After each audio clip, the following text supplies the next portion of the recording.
Okay, so now we'll come to another type of question. Let's move to question number 2.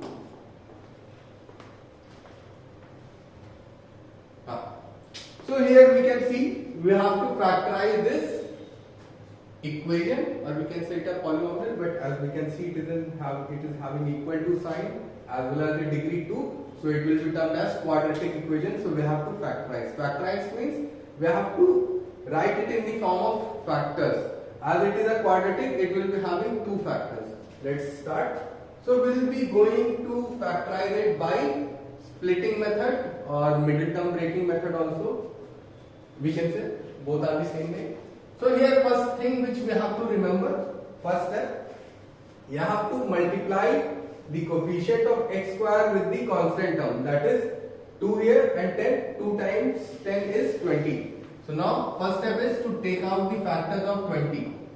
2 10 times, 2 5 times and 5 1 times. So 2 to 5 are the factors, and if required we can use this one also. Other smart thing to do, because many times you will be seeing that there are very big numbers, no need to multiply them.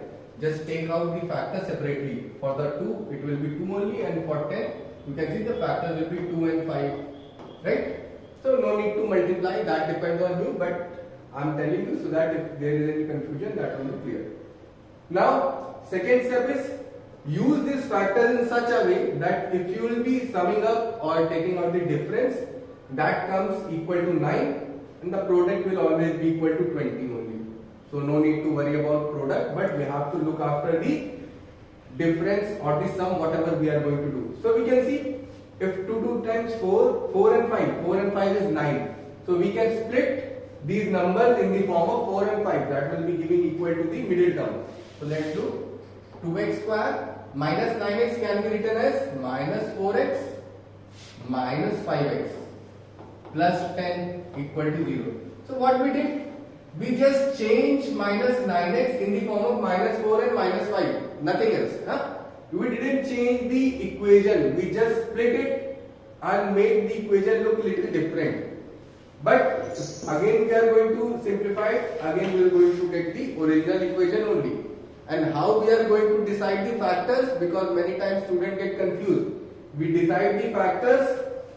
First of all, we will take out the factors and we decide which numbers are going to sum up or which are going to get difference of the 9x in this case.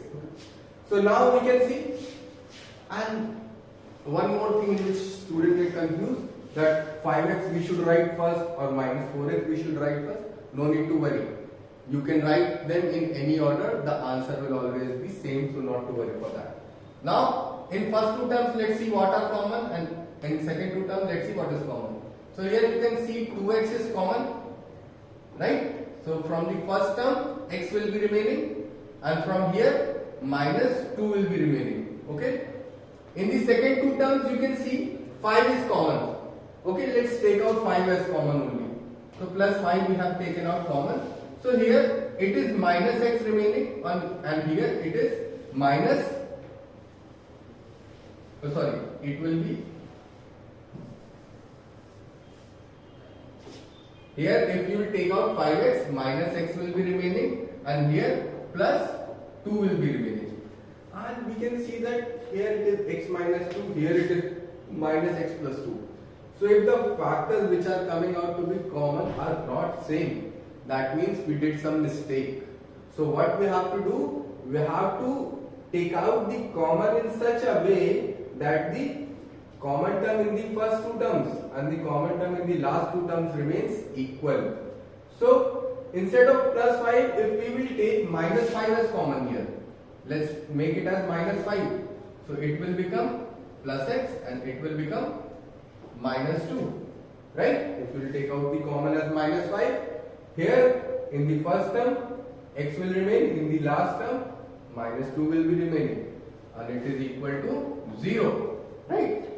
Now as x minus 2, now this is one complete term, this is one complete term, and these 2 terms you can see x minus 2 is common. So let's take it out. X minus 2 is common, and from the first term what is remaining? 2x, and here it is remaining minus 5 equal to 0. So see, we have factorized this quadratic equation in the two factors form, right? Now we want to find the solution, that is the value of x. What will be the possible values of x? So what we have to do? Equate this first factor with 0 first time and this second factor with 0. So now first factor is x is equal to 2, and from here it will solve it. 2x is equal to 5 and x will be equal to 5 by 2. So here we got two factors, that is 2 and 5 by 2. What does it mean? It means that if we are going to substitute the value of x as 2 or 5 by 2 in this quadratic equation, the LHS will be equal to RHS, or LHS will be equal to 0, right? Good. So we just studied two types of questions, okay, that is the roots and how to factorize the quadratic equation, right? Now let's move further and solve or factorize a quadratic equation using quadratic formula.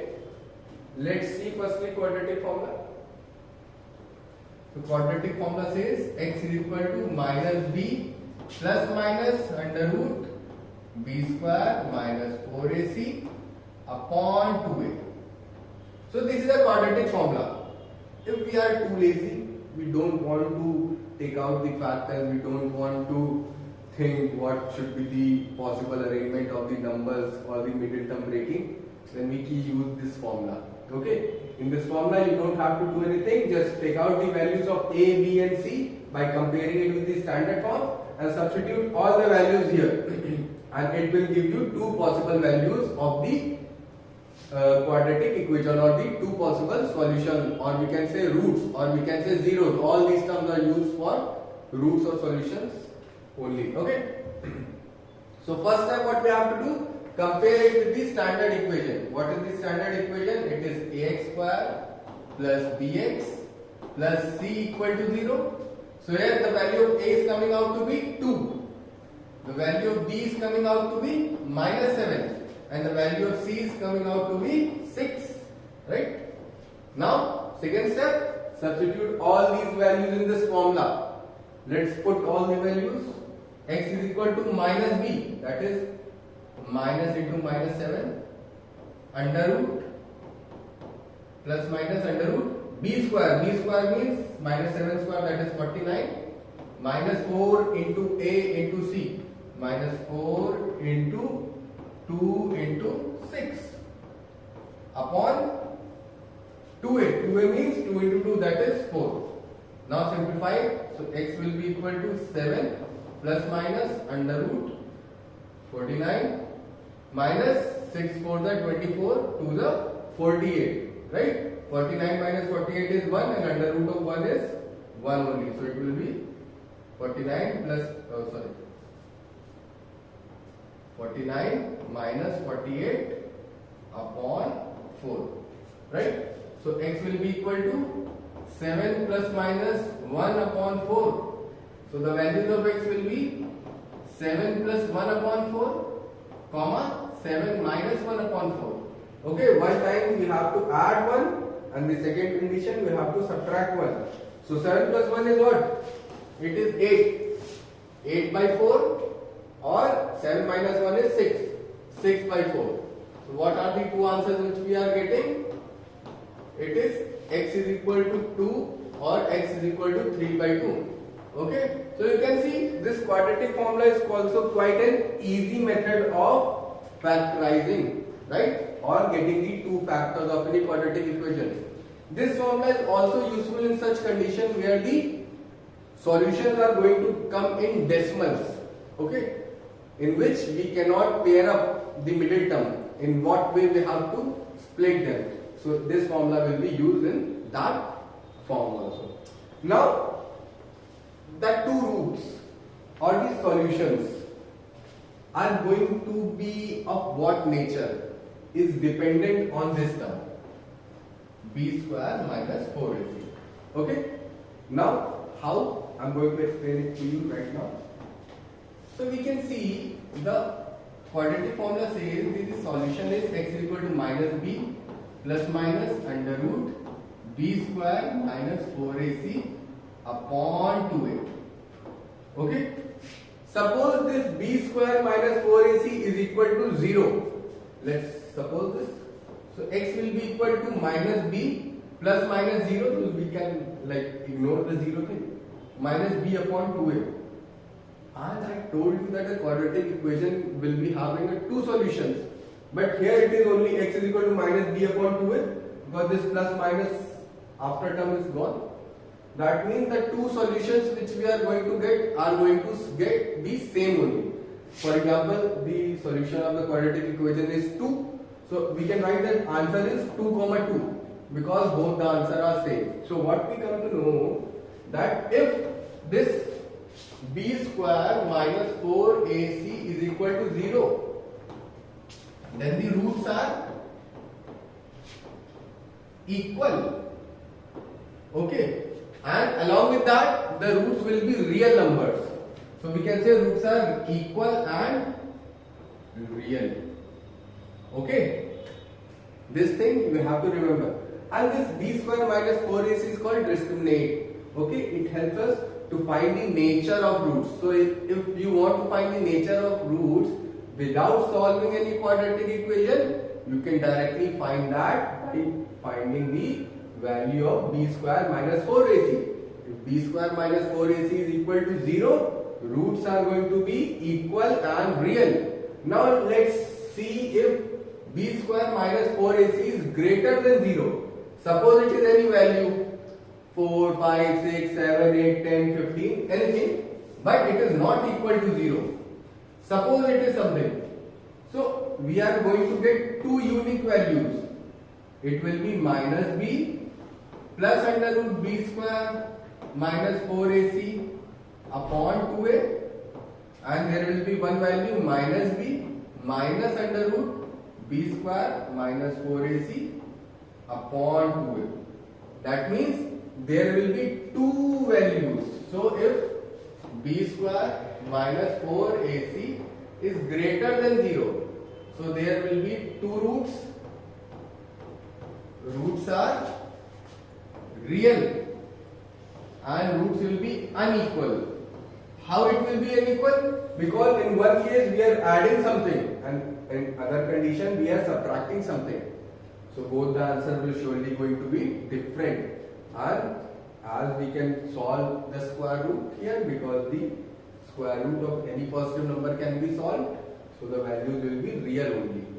Now the last condition, if b square minus 4ac is less than 0, suppose this b square minus 4ac is minus under root 5, under root minus 5. So we know that we don't know how to solve the square root of a negative number. So the answer or the solution for this quadratic equation will be imaginary. It is not possible for us to solve the square root of any negative number. So if b square minus 4ac is less than 0, then the roots will be imaginary. We cannot solve this imaginary. Okay, so the roots will be imaginary. So these are the three conditions to find the nature of the roots of any quadratic equation. In this we need not to solve the complete quadratic equation, find the factors.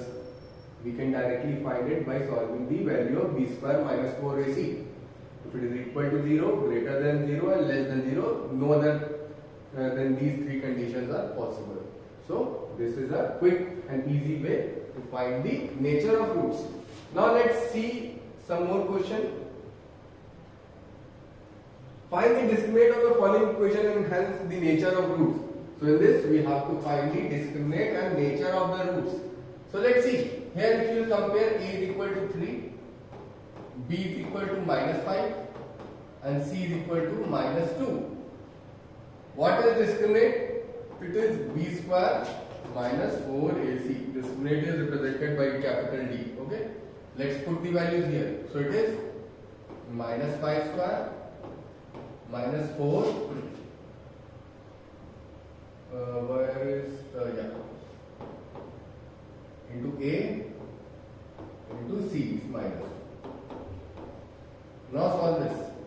times 25, negative number का square हमेशा positive रहेगा. 4 into 3 is 12, 12 into 3 is 36, so it is plus 36, right? No, 4 into 3 is 12, 12 into 2, oh, it is 24. Okay, 25 plus 24 is what? 49. So D is coming out to be greater than 0. So in this case, the roots will be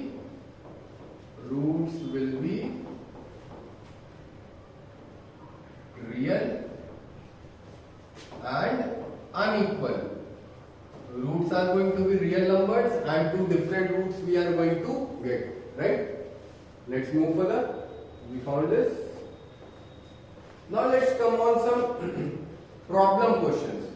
These I believe are one of the easiest thing to do, because if you are okay in understanding the English, whatever it is saying to you in English, you have to translate that thing in the mathematical form and write it. And rest, the ways of solving the quadratic equation we have already learned. Let's see. There are three consecutive positive integers. So here we can see a new term, consecutive. What do you understand by consecutive? Consecutive means one after another. For example, I am talking about first 5 consecutive natural numbers. So it will be 1, 2, 3, 4, 5. First 5 consecutive even numbers. So it will be 2, 4, 6, 8. So consecutive means one after another. एक के बाद एक. Let's see. So first 3 consecutive integers such that the sum of the square of the first and the product of the other two is 154. I said suppose first consecutive positive integer is x. So after this x, what will be the second number? Consecutive means इसके तुरंत बाद कौन सा आएगा? So it will be x plus 1, and just after that the third number will be x plus 2. So let the 3 consecutive positive numbers will be x, x plus 1 and x plus 2. Now what is the condition they are saying? So that the sum of the square of the first, sum of the square of the first and the product of the other two, and the product of other two. What it is saying? Sum of the square of the first, sum of the square of the first and the product of other two, and the product of other two is equal to 154. Done. We have made this quadratic equation, but it is not looking like a quadratic equation. So now let's change it into a standard form. So we have to open this bracket, x into x, x square, x into 2, it is 2x, 1 into x, it is 1x, and 1 into 2, it is 2. Minus 154, let's bring all the terms on the right hand, left hand side only. Simplified, x square plus x square is 2x square. 2x plus x, it will be 3x. And 154 into, it is 152 equal to 0. Now, what is the first step? Multiply this 2 and 152, or just keep these two factors separately also, 2 and 152. We have to find the factors of 152. 2, 7 times 14, 1 to 12, 2 6 times 12. 2 3 times 6, 1 6 16, 2 8 times. It is 2 19 times and 19 1 time. So we have these factors 2, 2, 2, 2 and 19. If required, we can use 1 also.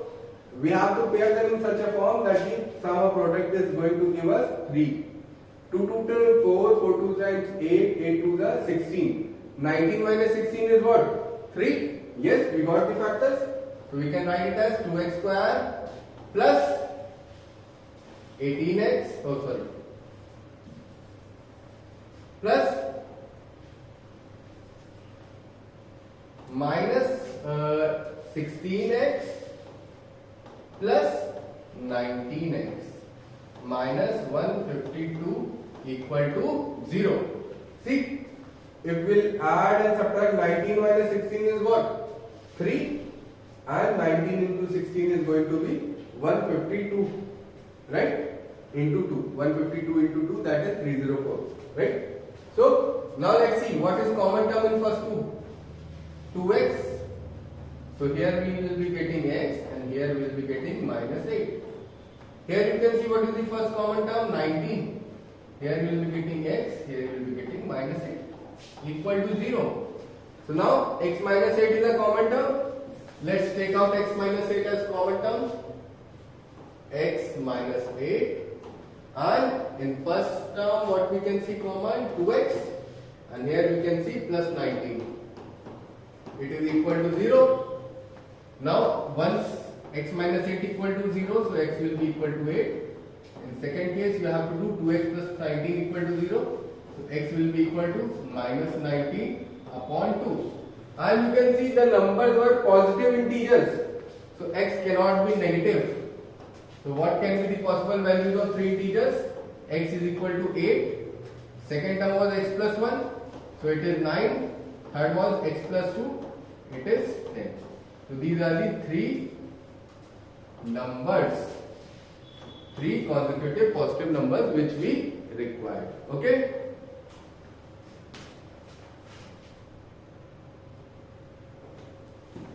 Okay, so done from my side. Now we will be continuing in later classes. Thank you.